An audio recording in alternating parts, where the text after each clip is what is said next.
The thunder of hooves was the only law in Redemption Creek, and right now, it was closing in fast. Gunfire ripped through the dusty air. Sophia Reed, wanted in 3 territories, didn't dare look back. She just fired over her shoulder, a prayer wrapped in lead, aimed at the posse swallowing her dust. This forgotten corner of Arizona wasn't on her map. But in 1878, desperation drew its own roots. On the porch of the general store, Samuel Hayes didn't flinch. His worn boots were propped on the railing, his hat tipped low, hiding his eyes. Most folks would have scrambled inside the second the shooting started. But Samuel, they called him Sunset Sam, had seen enough trouble in his 32 years to know the difference between a storm you run from and one you watch pass. And this woman, this was a hurricane on horseback. Watching her outride 4 men, firing backward from a full gallop, told him everything he needed to know. She wasn't just some desperate runner. She was a fighter. She was something special. "That's the Reed woman," shouted Sheriff Tanner, his face red as he huffed up beside Sam's porch. $500 reward on her head. You gonna help us, Hayes? Or just sit there like you own the place? Sam didn't move. His eyes followed the woman until she and her horse were just a speck, vanishing into the narrow mouth of the canyon west of town. Her pursuers were already falling behind, eating her dust. Only then did Sam slowly take his boots off the rail and stand. "Reckon she's caught herself," he said, his voice a low, gravelly rumble. "That canyon only leads one place, the old Sullivan mine. It's a dead end." A greasy, yellow-toothed grin spread across Sheriff Tanner's face. "Then we got her. Round up some men. We'll go in at sundown, box her in."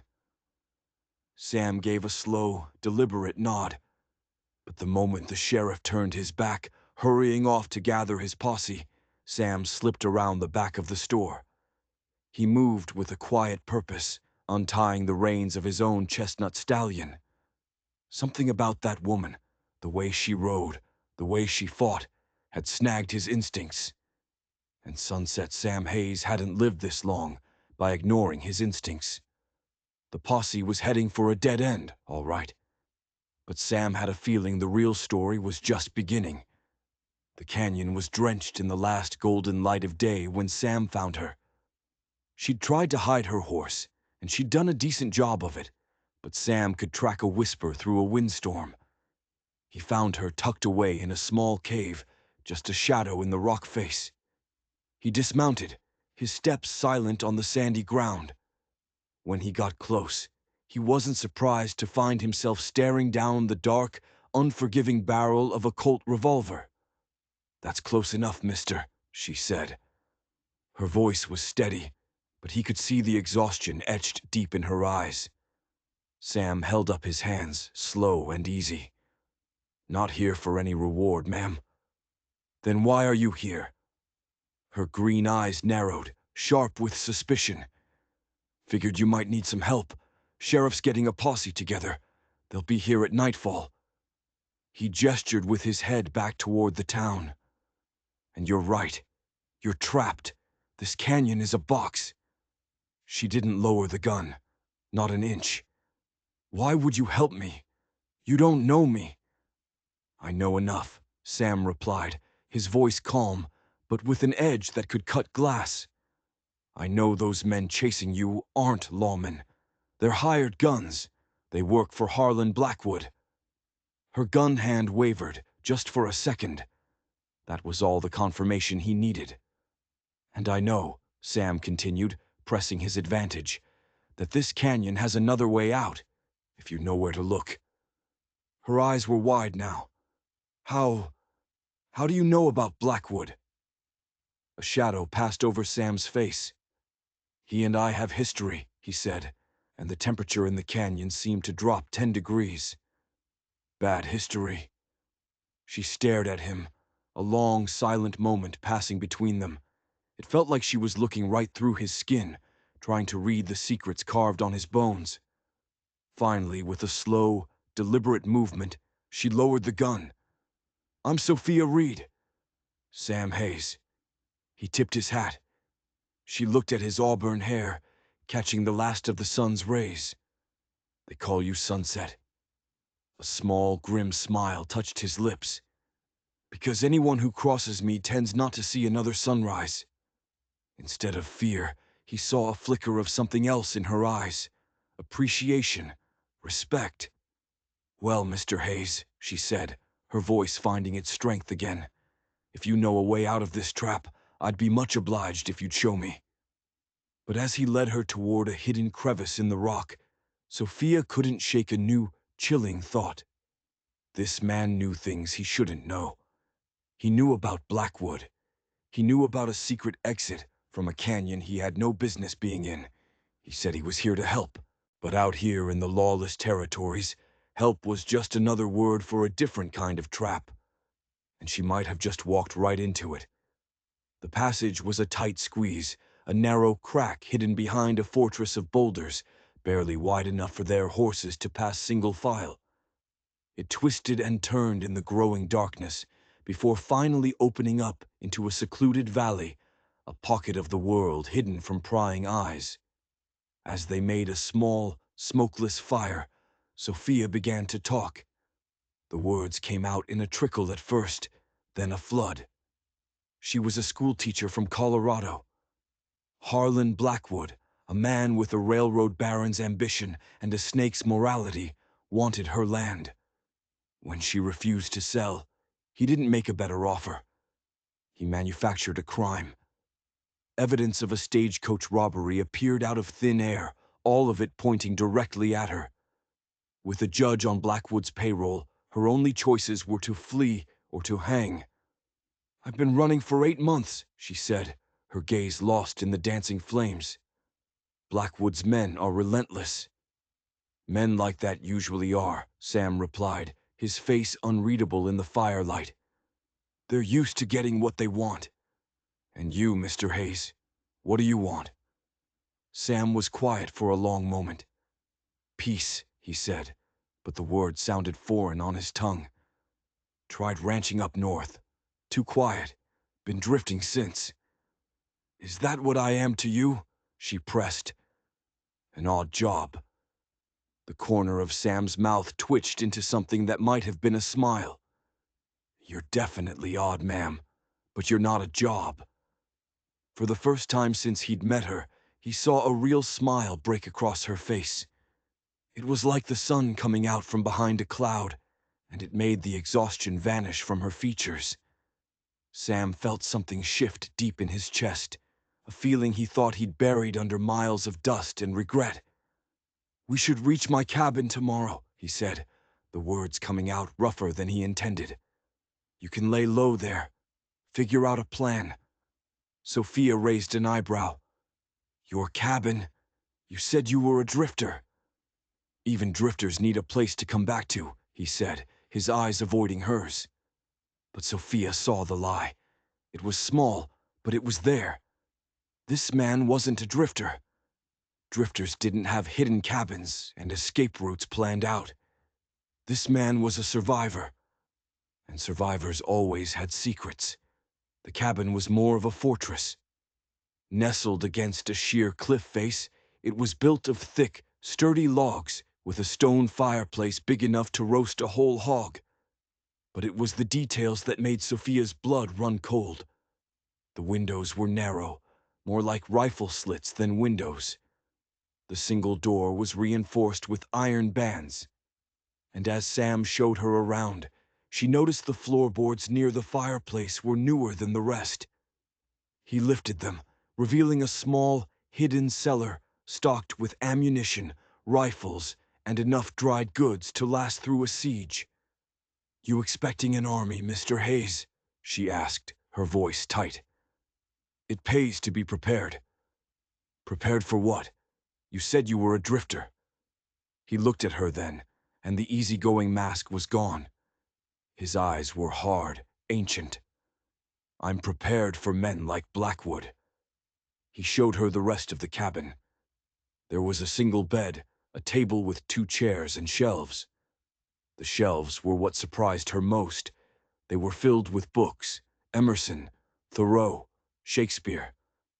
"You read?" she asked, running a finger over a worn leather spine. "A man needs something to think about during the long winter nights," he mumbled, looking almost embarrassed. "You continue to surprise me, Mr. Hayes." "Sam," he corrected her. "If you're staying here, might as well use my name." "Sam," she repeated. The name felt solid, real. "And I'm Sophia." They fell into a tense, unspoken routine over the next few days. Sam would leave at dawn to check what he called his trap lines, though Sophia suspected he was scouting, watching the trails for any sign of Blackwood's men. She stayed in the cabin, cleaning, cooking, trying to make the small fortress feel like a home. But the feeling of being watched never left her. One night, as they sat by the fire, she saw him cleaning his rifle. His hands moved with an efficiency that was terrifying. He wasn't just a man who knew how to use a gun. He was a man who spoke its language. "You were a soldier," she said. It wasn't a question. He didn't look up from his work. "A long time ago. And after the war. Did some work as a scout, then for the railroad." He paused. "Then I worked for Blackwood." The air in the cabin crackled with tension. So this was it, the connection. "What happened?" she asked, her voice barely a whisper. "He asked me to do something I wouldn't do," Sam said, his voice flat and devoid of emotion. "So I left." It was a lie. She knew it was a lie. The story was too simple, too clean. The way he hated Blackwood, the fortress he'd built in the middle of nowhere. This wasn't about a simple disagreement. This was about blood. On the fourth day, Sam returned from town with a package and a grim look on his face. "His men are still sniffing around," he said, setting the bundle on the table. "They're focusing on the northern trails. They think you're headed for Canada." He pushed the package toward her. "Got you some things. A proper dress, some paper and ink. Thought you might want to write to your family." Sophia's hands trembled as she unwrapped the parcel. "I don't have any family," she said quietly. "Not anymore." She looked up, her eyes boring into his. "Why are you doing this, Sam? Why risk everything for a stranger?" He busied himself with his coat, avoiding her gaze. "Maybe I'm tired of watching men like Blackwood ruin innocent lives." "It's more than that," she pressed, standing up and walking toward him. He finally turned to face her, his back against the heavy wooden door. "Maybe," he said, his voice low. "I see something worth saving." The space between them felt electric. The small cabin suddenly felt like the whole world, and it was shrinking fast. Sam cleared his throat, his hand reaching for the door latch. "I need to check on the horses." He stepped outside into the cold night air, leaving Sophia alone with her thoughts. She knew he was lying. He wasn't just tired of Blackwood, and he wasn't just trying to save her. He was waiting for something. He was using her as bait. And the terrifying part was, she wasn't sure if she even cared. Because for the first time in months, she felt something other than fear. She felt a sliver of hope. And that was the most dangerous feeling of all. The days bled into weeks, and the weeks crept toward a month. The rhythm of their life in the cabin became a strange sort of normal. A tense, fragile peace settled over them, but it was the kind of peace you feel in the eye of a hurricane. Sam started riding into Redemption Creek for supplies more often. He'd always been a solitary figure, a ghost on the edge of town, but now his presence was noted. Whispers followed him like his own shadow. One afternoon, Sheriff Tanner cornered him as he was loading sacks of flour onto his horse. "Ain't seen you at the saloon lately, Hayes," Tanner said, a sneer playing on his lips. "Finding your entertainment elsewhere?"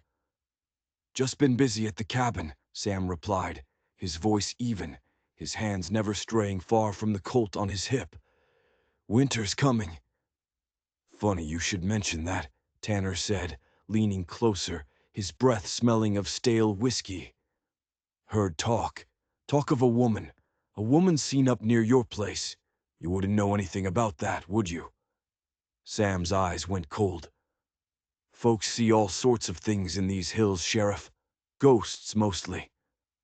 Just remember, Tanner's voice dropped to a low threat. Harboring a fugitive is a serious crime. So is taking bribes from Harlan Blackwood, Sam shot back, his voice just as quiet, but 100 times sharper. The sheriff's face went dark with rage. You be careful, Hayes. A man with your reputation. It'd be a shame to see you swinging from the wrong end of a rope. The ride back to the cabin was heavy with a sense of dread. Their time was running out. The whispers were getting louder. Sooner or later, someone would put the pieces together. The fugitive Sophia Reed and the mysterious woman at Sunset Sam's cabin. He found Sophia outside, not reading or cleaning, but splitting firewood. Her sleeves were rolled up, her hair tied back, and a light sheen of sweat covered her brow. She swung the axe with a surprising, powerful grace. She looked alive. More alive than the haunted woman he'd found hiding in that cave. You're getting good at that, he said, swinging down from his horse. She split another log with a satisfying crack. Turns out, running for your life is good for the muscle tone. Her smile faded as she saw the look on his face. What is it? We need to talk, Sam said grimly. The sheriff is asking questions. Someone's seen you. The color drained from her face. I have to go, she said, dropping the axe. I've put you in enough danger. No, Sam said, his voice firm, grabbing her arm before she could turn away. Running isn't the answer. Not anymore. What other choice do I have? She cried, her voice breaking with frustration and fear. Sam took a deep breath. The next words out of his mouth would either save them or get them both killed. Marry me. Sophia stared at him as if he'd just started speaking in tongues. What? Hear me out, he said, his grip on her arm tightening slightly. If you're Mrs. Hayes, people stop asking questions. You're not a fugitive anymore. You're my wife. We can say you came down from up north, that we met last year. We can say we married quietly because your family didn't approve. Sam, this is insane.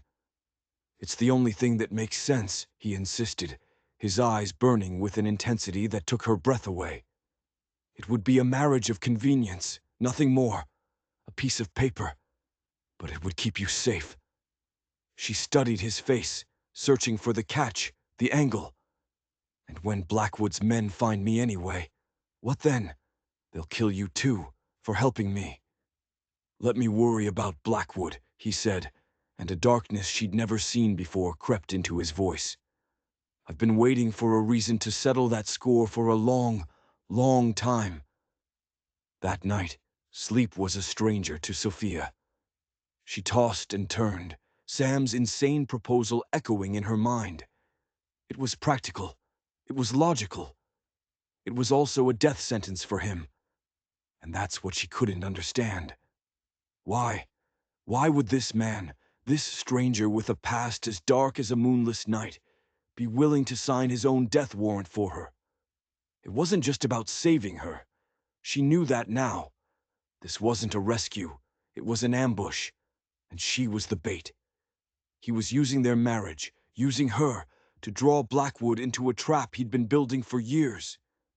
And the most terrifying part, she was going to let him. She was going to walk right into the crossfire, with her eyes wide open. She found him at dawn, working with a young colt in the corral. He moved with a quiet confidence, his voice low and soothing as he calmed the spooked animal. Yes, she said. He stopped, turning to face her. The early morning sun cast a long shadow behind him. Yes, I'll marry you, she said, her voice stronger than she expected. But I have conditions. A slow smile spread across his face. I would expect nothing less. First, she said, counting on her fingers. We don't just hide. We find a way to clear my name. I won't live my life looking over my shoulder. He nodded. Agreed. Second, from this moment forward, we are honest with each other. No more lies, no more secrets. His smile faltered. His expression grew serious, guarded. That might be harder than clearing your name, Sophia. We all have things we'd rather keep buried. I'm not asking for your confession, Sam. I'm asking for your trust. From now on. He considered this for a long moment, his gaze fixed on her face. Finally, he gave another slow nod. Fair enough. And third, she hesitated, the words catching in her throat. This arrangement, it's a convenience, a business deal. But if that ever changes for you, if you ever start to feel more, you have to tell me. Something flickered in his eyes, surprise or something else, something deeper that he quickly hid away. That road goes both ways, Sophia. 3 days later, they stood before a traveling circuit preacher, a man whose weary eyes had seen too much of the frontier to ask questions, especially when Sam pressed a heavy pouch of coins into his hand. The ceremony was short, the words echoing strangely in the small fortified cabin. When the preacher pronounced them husband and wife, Sam hesitated. For just a heartbeat, the world seemed to stop. Then he leaned in and placed a gentle, chaste kiss on her lips. It was their first. It lasted only a second, but it sent a jolt through both of them, a spark of unexpected heat in the cold, calculated arrangement.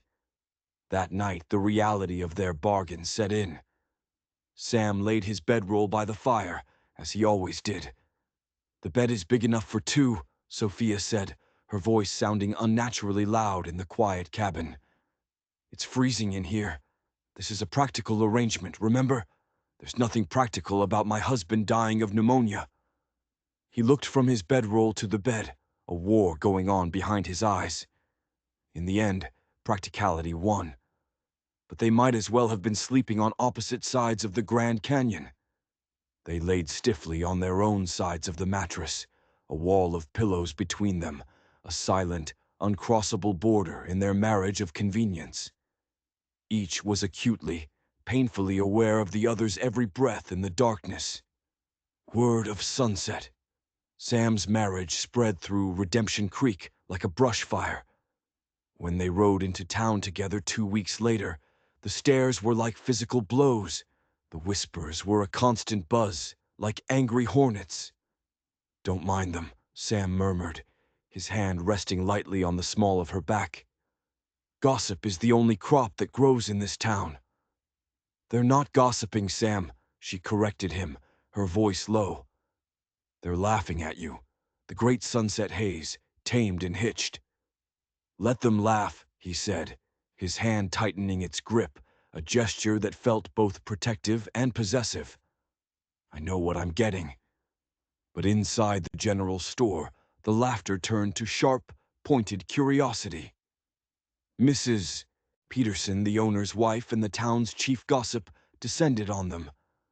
So you're the mystery bride, she said, looking Sophia up and down as if she were a piece of livestock. Where on earth did Sam find you? We were all starting to think he'd die a lonely old bachelor. Up north, Sophia replied, reciting the story they had rehearsed. My family has a farm near the Montana border. Is that so? Mrs. Peterson sniffed. And they just let you run off with a man like Sam Hayes, a man with his reputation. My family doesn't make my choices for me, Sophia said, her chin held high. Well, I certainly hope you know what you've gotten yourself into, dearie, the woman said, leaning in conspiratorially. They say he's killed more men than the winter of '72. People say a lot of things, Mrs. Peterson, Sam interjected, his voice like cold steel. He placed their supplies on the counter. Most of it ain't worth the air it takes to say it. His words shut her down, but the damage was done. As they left the store, Sophia felt a new kind of fear. She wasn't just afraid of Blackwood's men anymore. She was afraid of the man she had married. She had tied her life to a man whose past was a collection of dark rumors and half-truths. A man they called Sunset, because he was the last thing his enemies ever saw.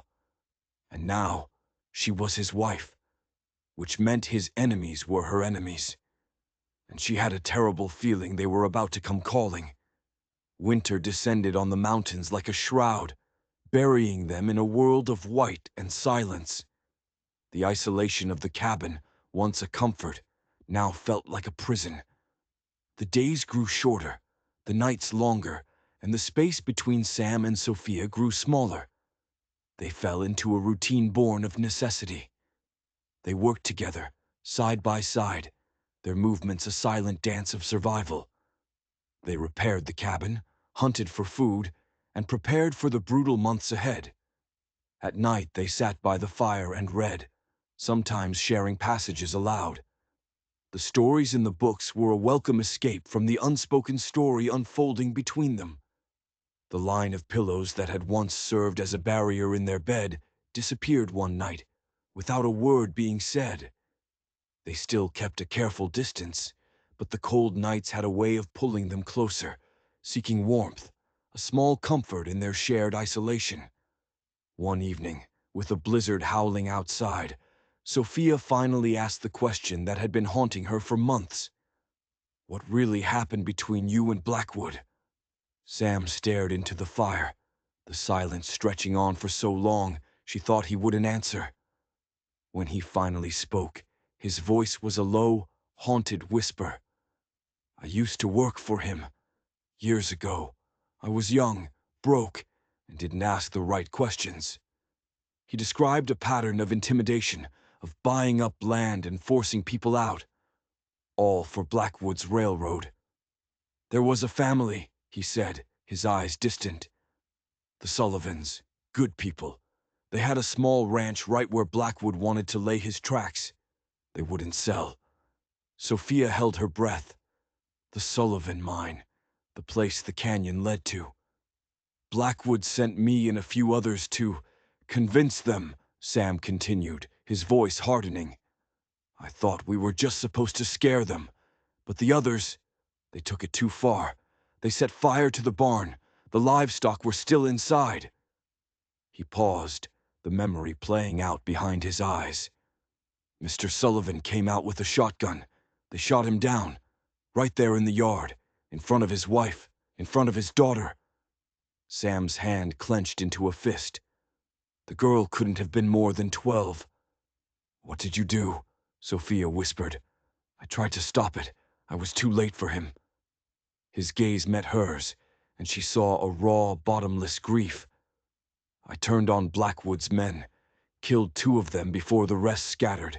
I got Mrs. Sullivan and her daughter away from there, took them to safety. Then I went after Blackwood." His hand unconsciously drifted to a long, faded scar on his forearm. "He had too many men, too much power. I've been waiting for a second chance ever since." Sophia moved closer, her hand covering his. "Is that why you helped me? Because you see me as another one of his victims?"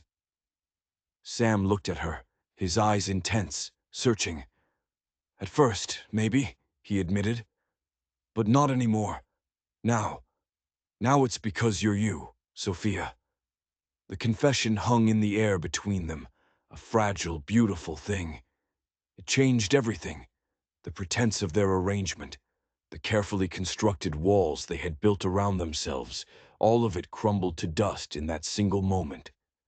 That night, when the cold drove them together under the blankets, he didn't pull away, and she didn't pretend to be asleep. Their bond deepened with the winter snows. The marriage of convenience became an unspoken truth.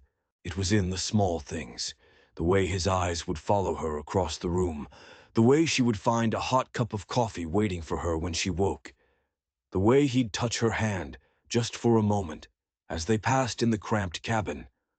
The first real kiss happened during a blizzard that threatened to tear the cabin from its foundations. The wind blew out their only lantern, plunging them into the flickering firelight.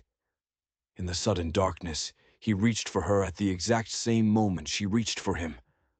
They met in the middle of the room, a collision of desperation and longing. The kiss was hungry, raw, a release of all the tension and fear that had been building for months. "This isn't just convenience anymore, is it?" she whispered against his lips, her breath mingling with his.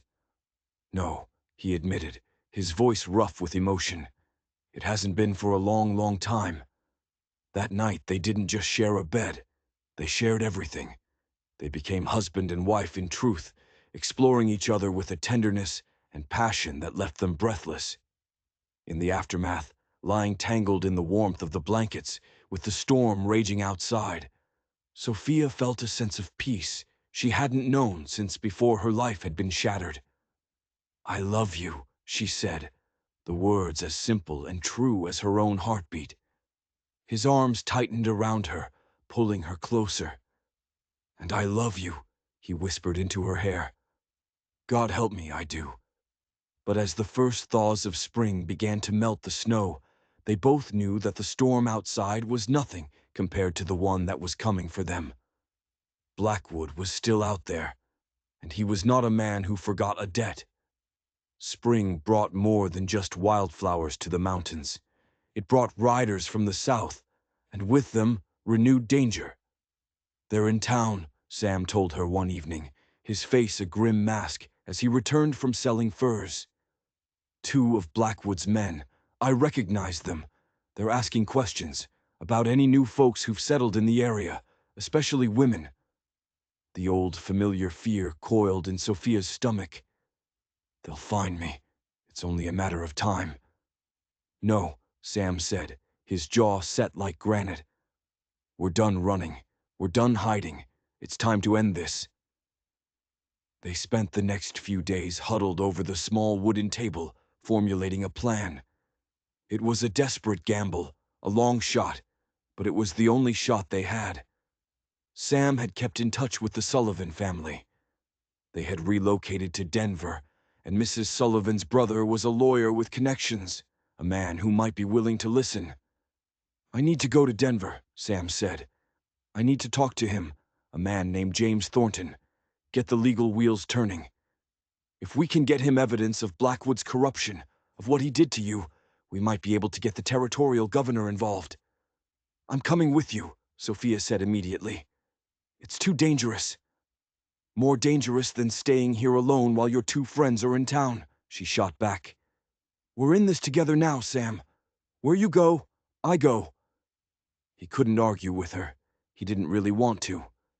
The thought of facing this without her by his side was unbearable. They left the next morning, traveling not on the main roads, but through a network of hidden game trails and old hunting paths that Sam knew like the back of his hand. It took them 10 long, grueling days to reach Denver, a bustling city that felt like another planet after the isolation of their mountain cabin. They found James Thornton in a dusty office filled with law books. He was a shrewd, cautious man who listened to their story without interruption, his face giving away nothing. "Harlan Blackwood has been making enemies for a long time," Thornton confirmed when they had finished. "The governor has received dozens of complaints, but without hard evidence, his hands are tied.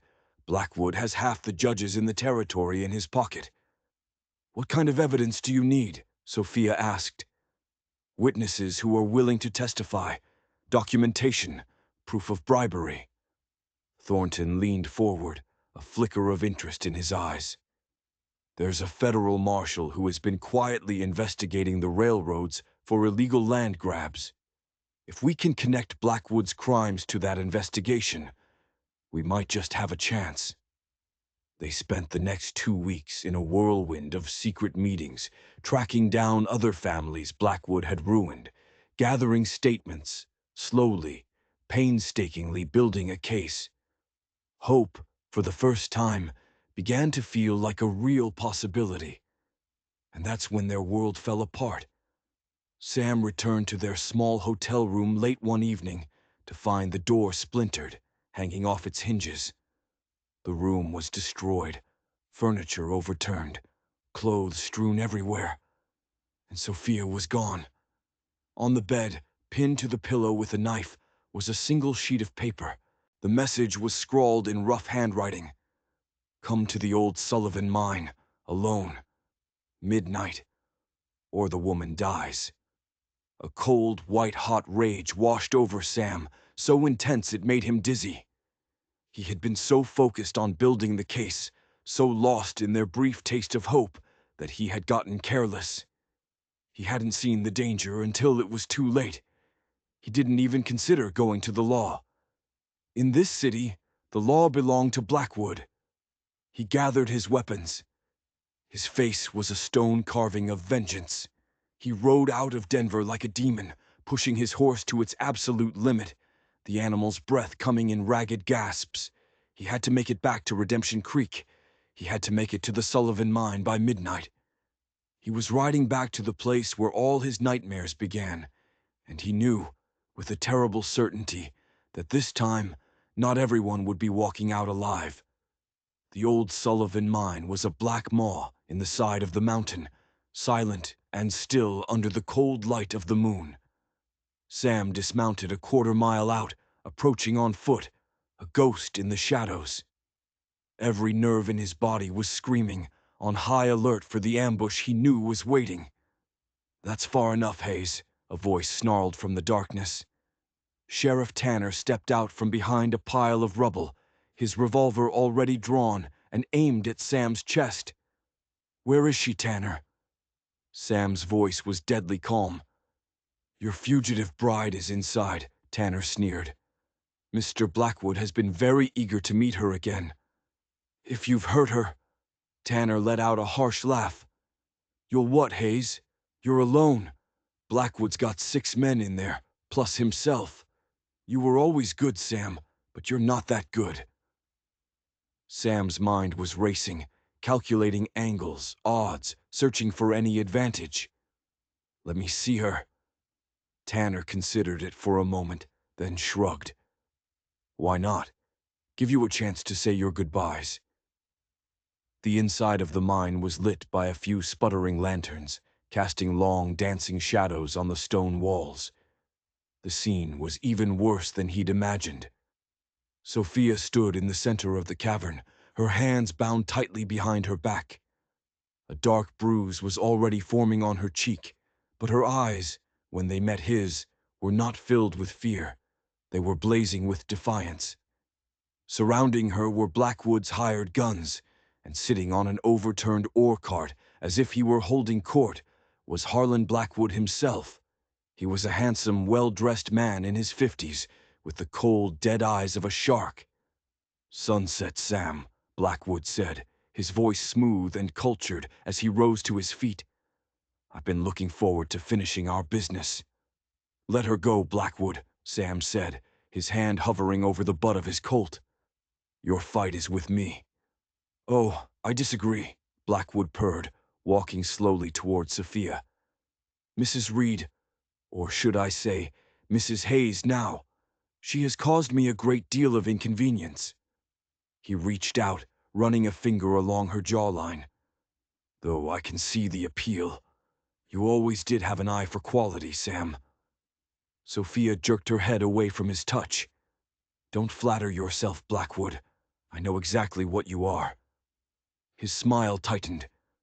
"What I am, my dear, is a businessman, and you've been very bad for business." He turned his attention back to Sam. "You walked right into my trap. I knew you would. Your loyalty has always been your greatest weakness. Now I can finally clean up this little mess, both of you." "You'll never get away with it," Sophia said, her voice ringing with conviction. "We've been to Denver. We spoke to a lawyer. We spoke to federal marshals. They know everything." Sam saw a flicker of uncertainty in Blackwood's eyes. He seized the opening. "She's right. We gave them everything. Witness statements from the other families you ruined. Financial records proving you bribed Judge Peters. The evidence that proves you framed Sophia." "You're bluffing," Blackwood spat, but the seed of doubt had been planted. "Am I?" Sam challenged. "Why else would we go to Denver? It wasn't for the mountain air." Doubt warred with rage on Blackwood's face, and rage won. "It doesn't matter," he snarled. "Dead witnesses can't testify. 2 more bodies found after a tragic mining accident won't even raise an eyebrow." He nodded to his men. "Kill Hayes first. I want her to watch." What happened next was a blur of motion and chaos. As Blackwood's men reached for their guns, Sophia, in a move of pure, desperate genius, dropped to the ground and rolled, putting a thick wooden support beam between herself and the gunmen. In that same split second, Sam drew and fired. But he didn't aim at the men. He aimed at the lantern hanging directly over Blackwood's head. The mine plunged into absolute darkness, the only light a shower of sparks and burning oil raining down on the panicked men. Gunfire erupted from all directions, wild, terrified shots ricocheting off the stone walls with high-pitched whines. Sam dove behind the ore cart, firing methodically, not at the men, but at the muzzle flashes that lit up the darkness for a fraction of a second. A man screamed, another cursed. Through the deafening chaos, Sam scrambled through the darkness, moving toward the last place he'd seen Sophia, praying she'd had the sense to stay down. A shape lunged at him out of the black. It was Sheriff Tanner, his face a mask of hate. Sam's bullet caught him square in the chest, and the sheriff crumpled to the ground without a sound. The gunfire began to die down. "Sophia!" Sam yelled into the ringing silence. "Here!" Her voice came from near the mine entrance. She was alive. Relief washed over him, making him careless. He started toward her and was tackled from behind. He hit the ground hard, the impact knocking the wind out of him, his gun skittering away across the stone floor. He rolled over and found himself face to face with Harlan Blackwood. The businessman's polished veneer was gone, replaced by the raw, murderous fury of a cornered animal. "You've ruined me," Blackwood screamed, his hands closing around Sam's throat, squeezing. Black spots danced in Sam's vision. He clawed at Blackwood's hands, but his strength was fading. The world was going gray. Then a single deafening gunshot echoed through the mine. Blackwood's eyes went wide with shock. His grip loosened. He slumped forward, a dead weight on top of Sam. Sam pushed him off, gasping for air. He looked toward the mine entrance. Standing there, silhouetted by the pale moonlight, was Sophia. Her hands were still bound, but somehow she was holding his dropped revolver. Smoke curled from the barrel. "No one," she said, her voice shaking but clear as a bell, "touches my husband." The remaining gunmen, seeing their boss dead and their numbers halved, threw down their weapons and surrendered. As the first light of dawn began to creep over the mountains, the survivors were marched back to Redemption Creek and locked in the town jail. Sophia's single perfect shot hadn't just killed Harlan Blackwood, it had liberated an entire town. For years, Redemption Creek had choked under Blackwood's corrupt influence. With his death, and with the evidence Sam and Sophia had gathered in Denver, the town could finally breathe again. 3 days later, the federal marshal arrived. The charges against Sophia were officially dropped. The case was closed. "You're free," Sam told her, as they stood on the porch of the sheriff's office, the official papers clutched in her hand. "You can go anywhere you want now. Go back to teaching. Go back east." Sophia looked up at him, her green eyes clear and certain. "I'm exactly where I want to be." The people of Redemption Creek, who had once whispered and smirked at Sam's mysterious bride, now looked at Sophia with a kind of reverence. She was the woman who had faced down a tyrant and saved them all. When the town council asked Sam to take over as the new sheriff, he refused at first. "I'm not a lawman," he said. It was Sophia who changed his mind. "This could be our home, Sam," she said, taking his hand. "A real home, not just a place to hide." That summer they moved out of the isolated cabin and into the small house behind the jail. Sophia reopened the town's long-abandoned schoolhouse. Sam brought a new kind of justice to the territory, one that was firm but fair. The man called Sunset was no longer a shadow on the edge of town. He was its heart. On their first anniversary, Sam took Sophia back to the cabin. They sat on the porch, watching the sunset paint the mountains in shades of gold and fire. "Any regrets?" he asked quietly. She leaned her head on his shoulder. "Only that I didn't meet you sooner." "We met exactly when we were supposed to," he said, kissing the top of her head. He then reached into his pocket and pulled out a small velvet pouch.